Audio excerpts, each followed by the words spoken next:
Smart 24, driving business.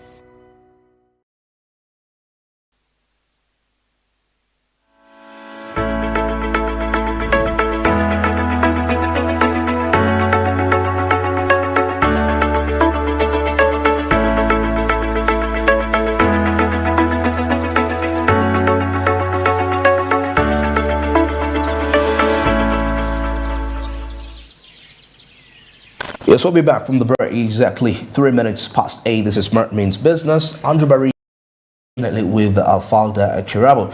Now, here on Smart Means Business, every morning we always believe in inspiration as you kick start off your day. And of course, it's a new year, still 2025. And what is that kind of a principle that you're going to be following for the entirety of the year till the end? Because it's not really going to take it seems like December is far, but it is not far. So we believe in inspiration. Kickstart of the year as you inspired. Let's get into this.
Well, we've seen all that, and I believe that is impactful to whoever will actually take it.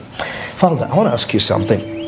For the year 2025, what is that thing that you've decided to embark on and you feel like other people that are pursuing different careers, businesses, should also think about? It could be your own quote, or that thing that you believe in that you've decided to make a principle on your side for the year 2025. Okay, thank you so much, Andrew, for that question. And good morning again, Smart Means Business. My name is Falda, and answering your question, I would say that what I have to say this year is do it anyway. Do it anyway. Do it anyway. Whatever it is you want to do it anyway. Whether there is rejection, whether there is whether there is hardship, whether there is just a lot of uncertainty on that path, just do it anyway. Because at the end of the day, you don't want to regret not doing it. You don't want to regret not doing it. Yeah, that's simply it. How about you? Okay. Well, regarding me, what I think for the year 2025, well, I'll say that people should equip themselves with knowledge, information. I realized that the information industry is actually contributing, in countries like the United States of America, it's actually contributing big to the economy, about 8% of the economy. But in Uganda, we still have a gap to bridge in regard to the information gap. And as much as we're talking about the digitization aspect, I think people should, for it to be successful, the ground has to be tilled and prepared efficiently. So let's get informed, let's have the information, have the knowledge about anything, because I've come to realize that people pursue careers where they hardly have any knowledge about. Why am I saying this? In Kenya, recently, I saw a report just that similar to China, what is happening, where students are taking up low jobs, yet they are overqualified. It's happening in Kenya. These are people that are using the digital space to promote themselves, and they're making lots of money, you know, making podcasts, some make videos dancing. But what makes their channels attract commercial value? It is the knowledge that they put into it when they make these podcasts, and they make some quite impressive aspect. So let's have the knowledge, and we shall be in position to cover up the inflation. Yeah, and when you talk about over-exploitation, it's actually not only in China and in Kenya, but I must say that even here in our very even in our own economy of country, Uganda, right? And as the year has just started, of course, we'll have to look at some of the things that can be done in order to be able to help young people out there, or just anyone out there who's trying to get out of that level of over-exploitation, because we see that people are working a lot of hours, numerous hours. Absolutely. And the pay is little or even not worth it, given the amount of qualifications that they have, as well as just the time and effort that they are putting into an art in order to make it worth it. Absolutely. Right? Yeah. So, of course, like you say, looking for information could be one of the stuff that could be able to bridge the gap between overexploitation and low-income salaries. For example, you can use the social media or the technology that we have today to actually try and look for jobs, or maybe apply for further studies, because those are things that are actually happening. Very true. And when we talk about further studies, when we look at the global scope and the things that have been put into place to see to it that maybe even people in the African continent can be able to attain higher education, we see that there is a number of scholarships. Scholarships have just recently opened. You want to study masters, you want to study bachelors, and this is to a foreign country, right? Yeah. This can be able to help you and further equip you with more skills, so that when you come back home, you can be able to leverage what you learned and bring it back home, you know, bring about some development. And also teach others. Yeah, so that is some of the things that can be able to help us overcome the overexploitation. Okay. Yeah. Very interesting. All right, now that was the quote from Smart Means Business for 2025. Now, Falda, there is something that is, you know, taking a look at credit. Yeah. We know economies that have actually progressed effectively, access to, when you research, access to credit is a little bit friendly, and not even bureaucratic.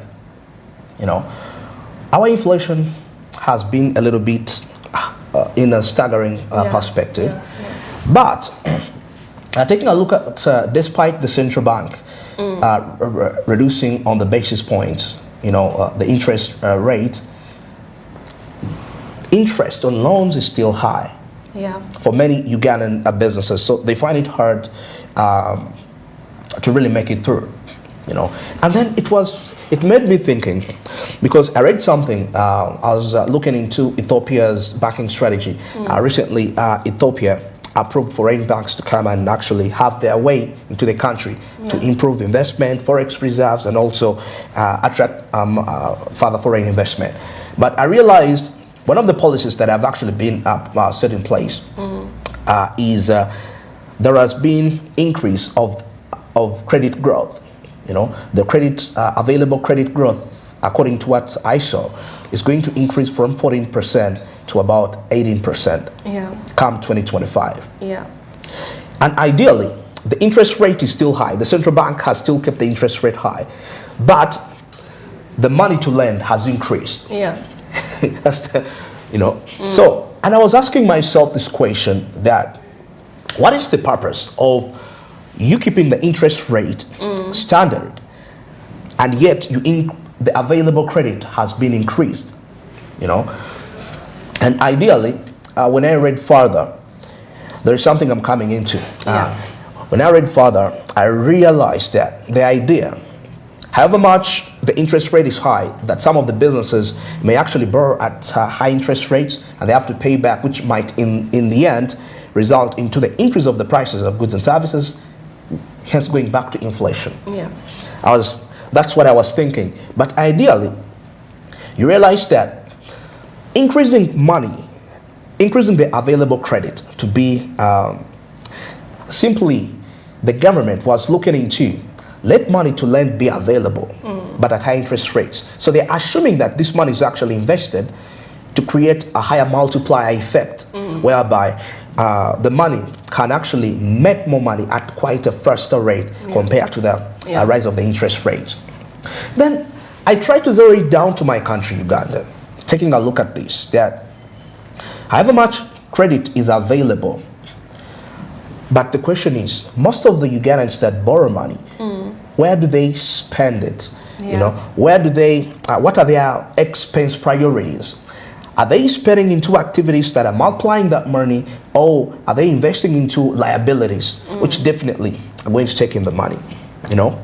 So, of course, when we look at Ugandans and their expenditure or their spending tendencies, it's necessarily, most of them may really start up the business, but in the long run you'll say that the business won't be able to kickstart itself or to pay itself or to even just support itself. And also, as Ugandans, we tend to spend a lot more on liabilities. You'll see that someone who has gotten the loan from the bank to start a business will end up buying a car immediately. The business picks up, right? And without even giving the business its maturity time to be able to first sustain itself, then go into their personal expenses. And of course, that could be one of the problems that are limiting Ugandans when it comes to the money that they get from the banks in order to be able to circulate it, to multiply. But also I was thinking, okay, away from that, assuming they have invested that money in the right projects, the question is, what are those factors that might limit that money to multiply? Because personally, when you take a look at most of the traders right now, when you go anywhere or any businesses, the ultimate complaint that they do have is the taxes. Talking about the too much taxes. So if you are the one, Falda, and you borrowed money at a certain interest rate, in your opinion, would you think that increasing the price of that commodity, since high costs of paying back the loans, is going to increase your operational costs? Do you really think it would be wise of you to actually increase the price such that the burden now is transferred to the consumer? Of course, looking at it in an entrepreneur point of view, or as someone who doesn't want to incur the cost at the end of the day on myself, I will of course increase the prices so that I can be able to reduce the debt burden on myself.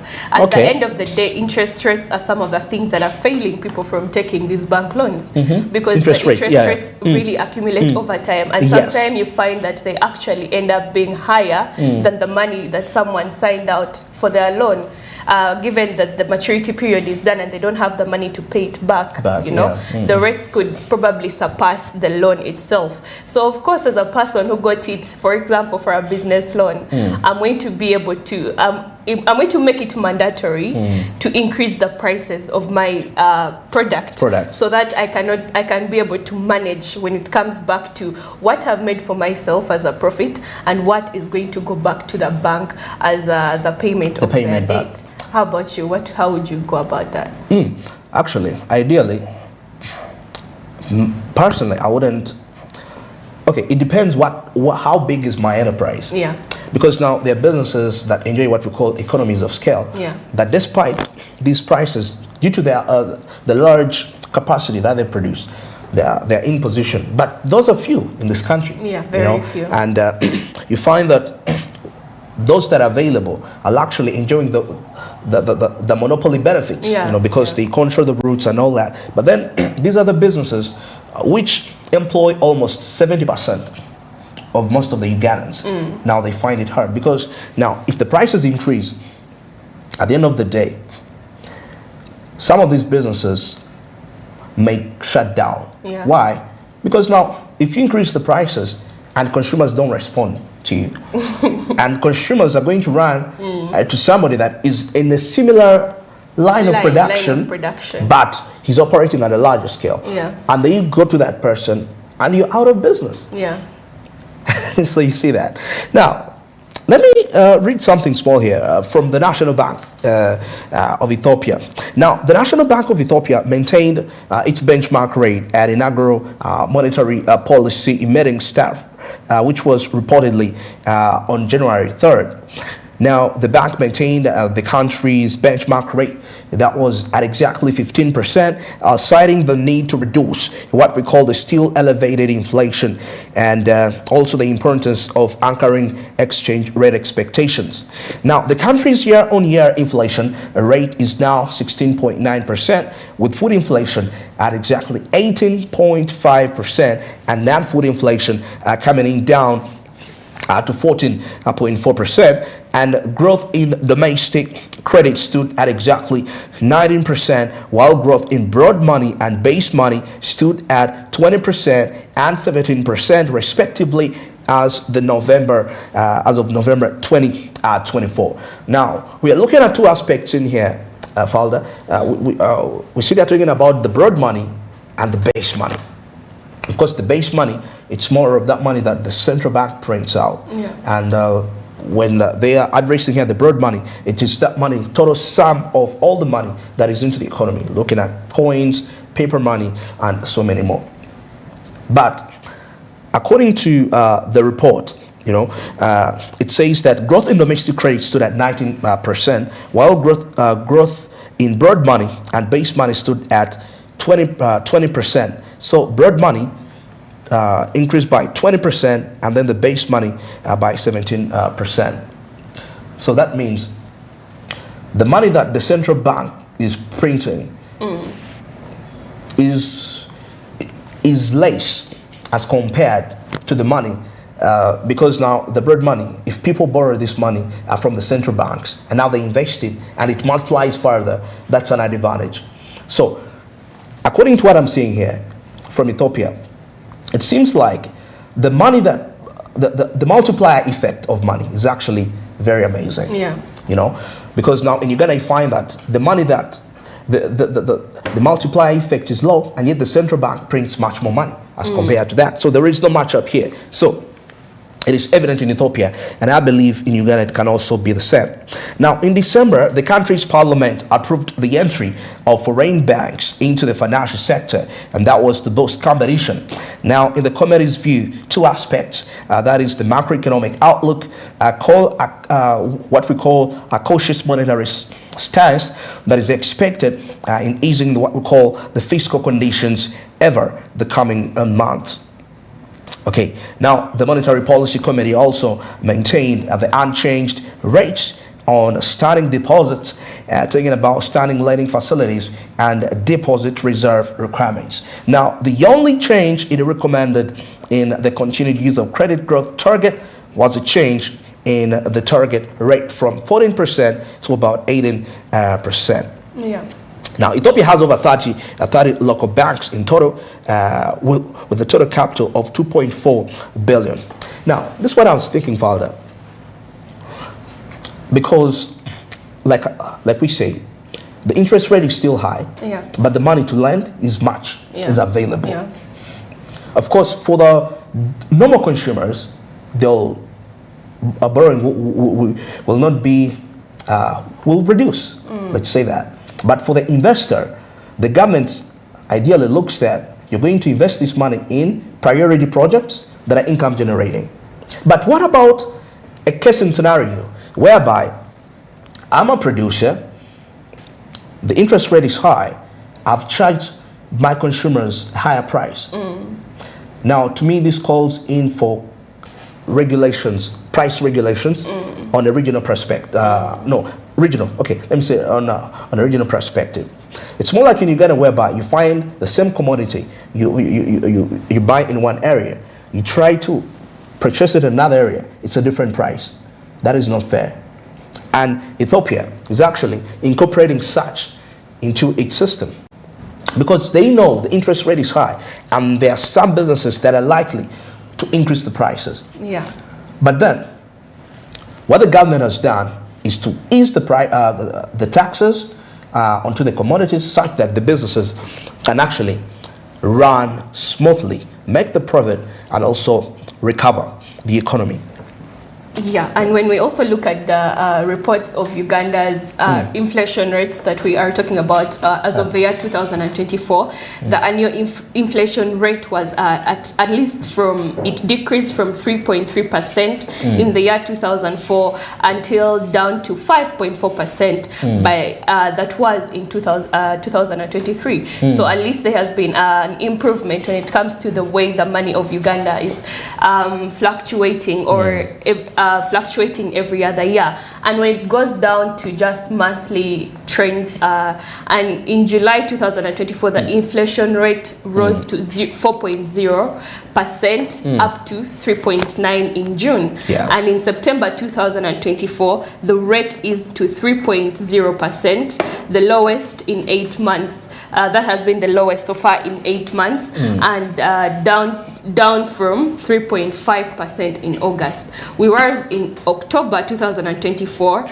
the inflation further decelerated to 2.9%, and the lowest that has been the lowest since January of 2024. So when we look at the percentages alone, it shows that at least there's not a big difference in the inflation changes of Uganda's economy, right? Okay. And of course, like you said earlier, the contributing factors could be the monetary policy that is regulated by the Bank of Uganda, which reduced the key lending rate by 25 points, and that is attributed to 0.7%, and that is of October 2024. And of course, this brings about a positive change when it comes to the currency or exchange rate of Uganda's economy. We see that at least in comparison to the dollar, it has gone down when it comes to our exchange rate. You know, there is a point where Uganda had actually hit 3,800 when you compare it to just $1 but right now the dollar has a bit reduced by a number of cents, and of course those are some of the things that have been made possible by at least the regulatory policies of Bank of Uganda. And of course we are excited to see how that will work out in 2025 because we look at again our exports vis-a-vis our imports. That also plays a big role on how the money of our economy is judged at the global scheme. All right, very interesting. Let's go for the break at this point, and we shall be returning with the entertainment until the top of the hour. Stick around.